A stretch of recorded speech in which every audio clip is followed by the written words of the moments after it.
Hello, I hope all is progressing well. Welcome to I Don't Know, We Can Talk About It, where we discuss myriads of topics, civilly, reasonably, and responsibly. My name is Kevin Defan. Our first topic, though both topics today in this episode are about school safety, though from different parts. The first topic is assessing threats. Looking at threats, whether to approach a threat in a particular way or how to assess whether a threat is deserving, if one will, of approaches, which may happen in many different ways. The article posits how an authority may acknowledge a threat by looking to the seriousness of a threat on the basis of how people communicate about a threat and how communication extends from the threat from each step. So there are levels of communication that are to assist a safety center with determining whether further action is necessary. Considering what the article presents, I want to consider a different parameter of the conversation of assessing threats in connection with the second topic, which is about badges, alert systems that are to assist with notifying any authority about a particular threat. Additionally, the system is to alert on the basis of signals. So,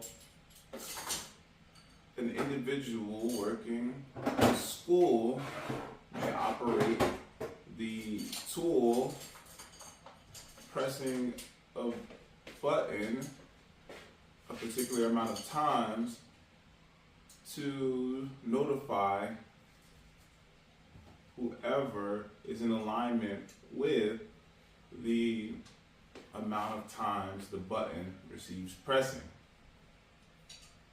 With the understanding that threats may arise and parameters of assessing threats are available, as well as alert methods, I feel as though another important area to assess is how are individuals connecting physically with an educational atmosphere.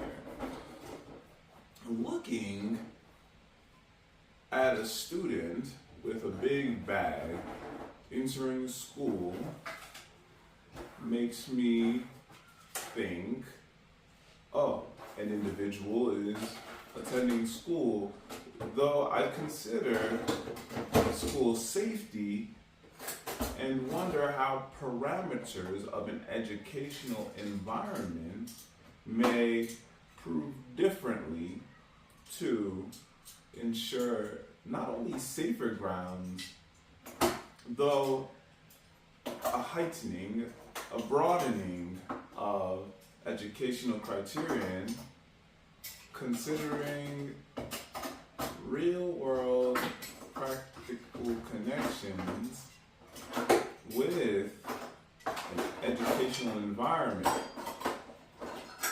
What I'm going to propose is to lighten the load, literally, of what students carry, and will ensure to have schools become silos of safety, as well as storage more efficiently.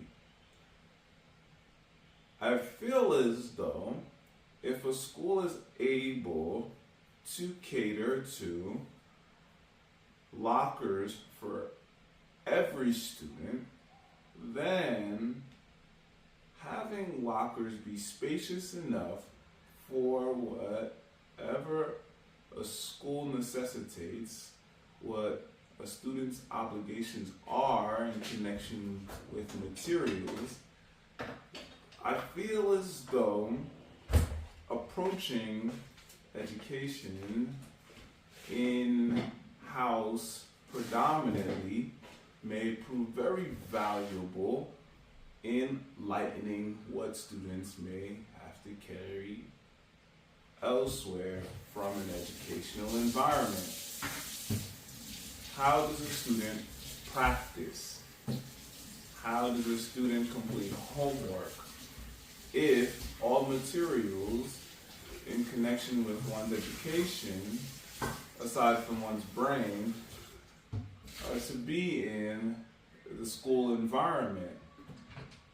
Well, I feel as though having sessions of which students are performing classwork in connection with learning may prove great for a student that needs to remember the material at a later point. Having a student operate considering mentally, psychically, if one will, what one is attending to in school, outside of school, is akin to an individual going to a practice for a sport, then continuing one's life in myriad ways to return to the sport effectively, not only in a practice sense, though in a competitive sense. The other side of the conversation is when one must compete or practice, be on a team, one is to have the tools, the materials necessary when necessary, applicably. A student may follow suit with education, considering one may have a lesson that may not be as long as a competitive practice in a day, though one may have intense, focused, hyper-intensive training within a learning parameter for a particular time, then carry the lessons on outside of school to bring about a deeper connection with the materials, the context, not the physical materials, the intellectual materials of one's learnings. Bridging connections between the brain and, of course, all that is in consideration in one's life with what one is learning. I feel as though the attention to homework may shift differently, as attention to classwork may shift differently, as attention to what one must concern oneself with materially. And I feel as though having less to carry in and out of a school may allow a school to better assess threats, not only threats of online parameters, though of being aware of what is solidly entering into an educational atmosphere, as well as what may be solidly exiting an educational atmosphere aside from any individual's body. Now, the parameters I am proposing are to not only be considering of the educational portion, but one may consider, what if one needs to clean one's laundry? How does one carry what one might not even use every day? Then a conversation ensues of how might an educational atmosphere cater to needs of hygiene that pertain to what a school offers. What I'm discussing is not strange to educational atmospheres. There are schools that offer avenues for one to clean one's clothes. In certain schools that are able to figure financially how to implement cleaning clothes, the cleaning of clothes happens, which lightens the load one may have to carry when going to and from an educational environment. What the parameters I'm proposing additionally allow for consideration is the ability to better detect what one is carrying into and out of a school. One may be able to check attire differently than if one has luggage. Thinking of an airline, thinking of if one wants to travel and has to put a bag through a scanner, walk through a scanner and have someone detect one's person, the luggage portion is already complete. One has everything one needs within the school. The school may offer an avenue to ensure whatever one needs materially, physically, one may have access to through a school, through an educational environment. What I'm proposing allows for a clearer picture of what to assess. Now, one might consider what is an educator or an individual that works in the environment to do. Well, one is to follow the same protocol. One has what one needs in one's educational environment, then one takes one's keys and goes home. What happens is a following portion where the parking lot, where one is able to park cars, becomes another situation to assess. Because if the school ground, if what is happening within the school is completely safe, inclusive of bulletproof windows, bulletproof measures, if immediately applicable especially, then one is able to assess the exterior perimeter differently. If an individual has a license, has an automobile of a sort, then one might have a different way of accessing an educational environment, and that vehicle is a form of luggage. Come the conversation of which many might be familiar with if aware of college. As a freshman, one might not be allowed to have a car on campus. So if one is not able to have a car without particular permissions, then one is not going to have the additional luggage. So I offer the parameters to consider, because when thinking of what one may carry and how one may detect what one is carrying, I feel as though the spectrum of assessing safety, of determining an emergency, is going to have many areas that arise.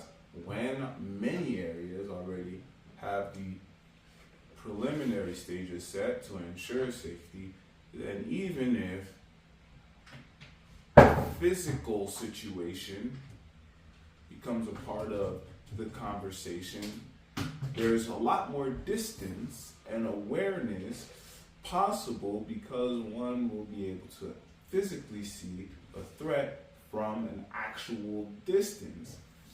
Now, with so many parameters to assess, without the physical preliminary stages, then anything might feel possible in a threat type situation. So I think of what parameters are already set, then I think of how, if applicable, an educational environment may make adjustments to ensure not only online threats are what one needs to be aware of, though that even if an online threat is on the radar, receives dismissing, is under the radar, goes through steps, though never gets to the point of being a consideration for a threat, one is in a situation where the physical parameters are secure in a way where any might say, that's very visible, that's not going to happen here. And that's the best way I feel so far to consider safety, as well as expanding upon what learning may really feel like for an individual. What I'm proposing works in myriad ways, of course, beyond threat assessments, because what connects the individual to an educational atmosphere now becomes much broader. What connects one to learning becomes much broader, though more intricate. And one may feel less of a burden, literally, when connecting with an educational environment. I'm just proposing these parameters to consider, because I think from many instances of threat assessments and what is available for security, that evidentially what I'm proposing makes sense in more ways than one, if a school is capable of applying such measures. An additional perspective, which we talked about a little earlier on, concerns scanners. Having scanners does not have to feel like one is in a state of imprisonment, an environment that may feel claustrophobic for one, though may be more easily a part of a design when one is carrying less anyway. Then one may walk through and have only a belt for any security person to assess. All right, let's move on to some origami. Today's origami is quite intricate. We can start off with a square piece here. We can fold it.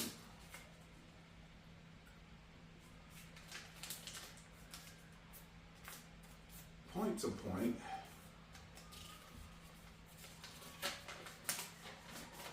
So now we're here. The next portion of this origami mouse has to do with making these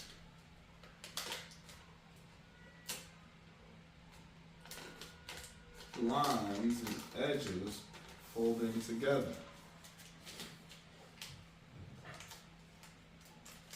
Okay. So we'll fold in on that side. The next portion is we're going to fold in the other way. We're going to need these lines to help us with our folds in future areas of this process. So again, you're going to fold both sides.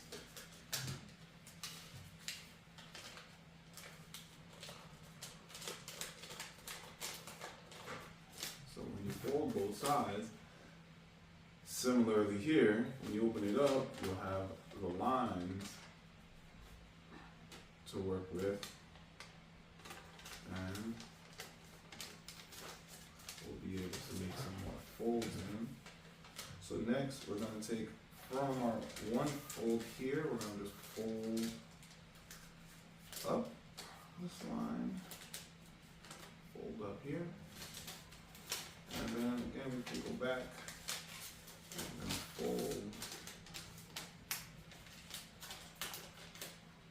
right in here for an additional flare. Okay, so the next portion of this origami piece is we're going to have to make this diamond portion connect.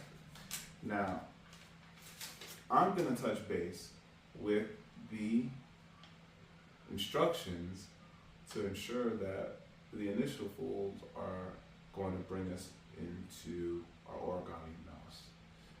In the meantime, please take a moment to gander at how to be in touch with the Pieters of forum, pieters.com/forum, the forums of Pieter. And the video will show you how to access the forums, and hopefully you can be more in tune with contributing to the conversation. We'll be right back.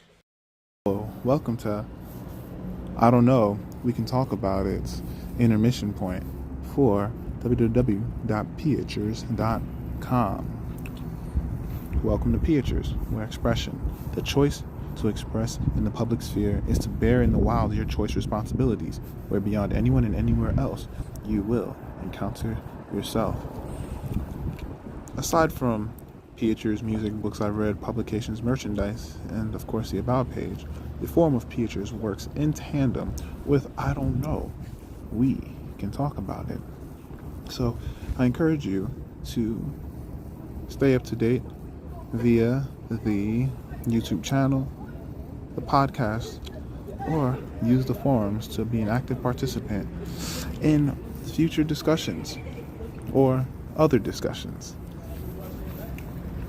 I hope we can continue to grow together, onward and upward.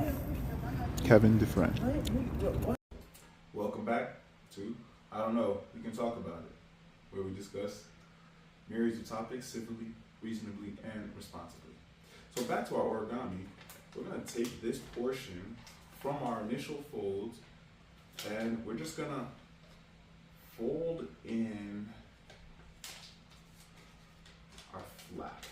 It's a little bit of a tricky fold because you create that flap from the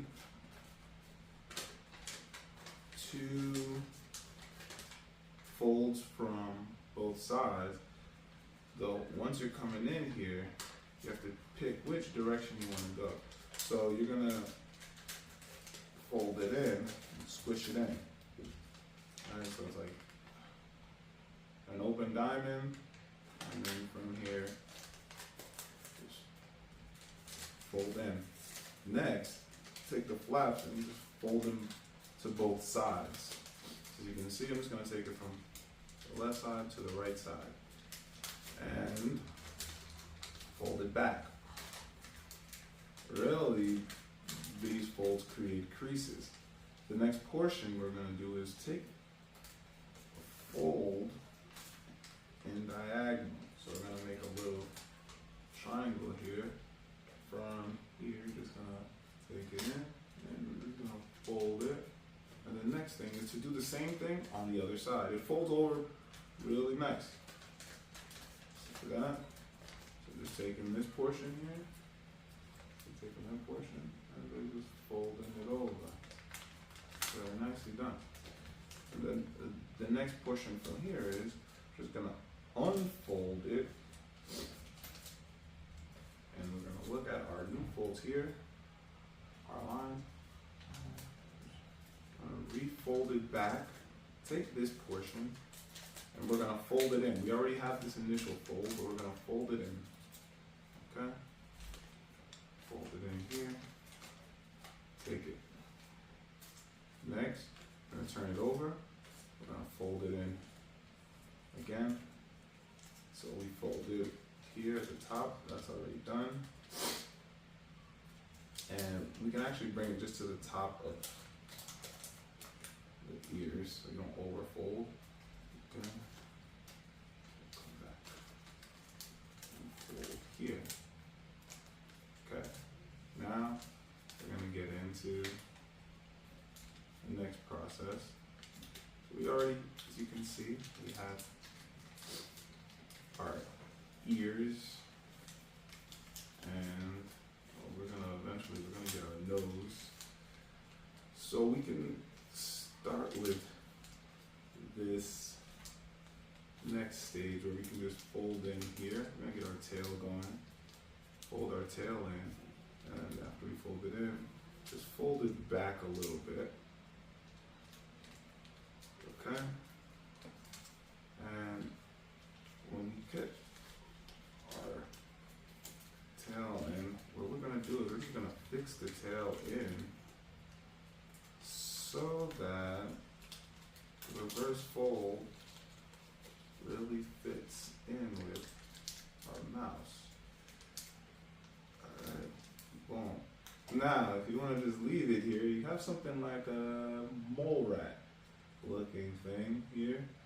And this is where you get to fix it from the front portion. So if I look,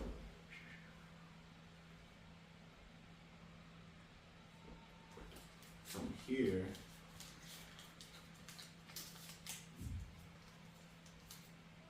you can see that my ears are actually really in this direction, so I have somewhat of a reverse mouse, if you will. And I take it, fold it in here, and I'm actually gonna rock with this mouse right here. I'm gonna go with this creation of mine. You can get these ears going. It looks like an elephant and a mouse and a hummingbird, which is a beautiful part of origami. I want to say that you can just fold the paper and you can discover something. So I'm taking these ears and I'm just folding them. And I'm gonna have like loopy ears. One side of ears are folding a little bit loopier than the other. And voila, I have an origami hummingbird elephant mouse. We'll do the mouse again another time, but I kind of like it.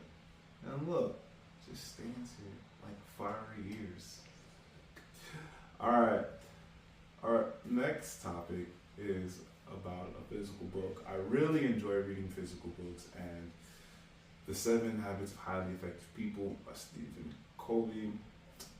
It's a solid book, offering what seems to be more than 7 habits, because a lot branches from the offerings of the 7 habits, headlining each subtopic, if you will, for one to acknowledge as a part of the big picture.